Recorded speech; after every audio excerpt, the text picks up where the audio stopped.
Hello, my name's John Wilson and I'm President of the Royal Australasian College of Physicians. Many of you have been feeling the pressures and effects of COVID firsthand on the medical front line and the fatigue as we approach the end of the year. But you may have wondered what your peers think about issues like access to vaccination, booster shots, PPE and other support for healthcare workers. And what about the effects of the Delta strain on their health and well-being? I want to draw your attention to the results of a major Australian survey we've just released. We've highlighted this to our Aotearoa New Zealand colleagues as well, as it may be an interesting point of comparison because the experiences are different. Our Are You COVID-19 Safe survey was open in late September and early October. We had over 800 individual responses, and here are some of the highlights. In Australia, both adult medicine physicians and paediatricians had very high vaccination rates.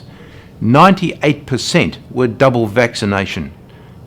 Congratulations to all of you. There is also an 87% support for healthcare workers to be prioritised for booster vaccination, which we would expect to occur. Not surprisingly, the Delta variant has significantly increased workload for employed practitioners. It's also increased use of telehealth, patient numbers and hours went up, and as well increased everyone's administrative time. Reported fatigue and burnout has spiked, and particularly for trainees in the public hospital system who have been greatly affected by this pandemic. Respondents told us they need greater support from the health service organisations that employ them. This all comes on top of other stresses on the healthcare system that need urgent attention. This has been delayed, of course, by COVID-19, like almost everything else, including imports and ships at the dock. We've already argued a strong case for you to get better access to and guidance on the correct use of PPE, but you're telling us that needs to further improve, both for physicians in the private sector and those employed by healthcare organisations. There's also support for continued access to Australian MBS telehealth items, which appear to have been a great success. We've advocated proactively and successfully on this issue, with Minister Hunt confirming the retention of permanent specialist items at our recent Town Hall meeting early in November. You also told us you want our college as clinical leaders to be a source of clear, evidence-based information to members, the public and decision makers.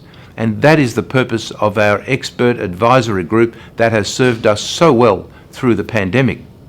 We've heard you, and that's exactly what we'll continue to do. Our key areas of focus are physician health and well-being, workforce and trainee development, and the ongoing reform of the healthcare system.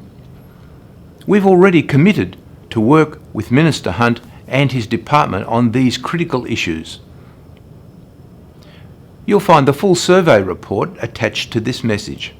In the meantime, don't hesitate to contact me if you have any further suggestions. I'm at president@racp.edu.au. Thank you very much for watching.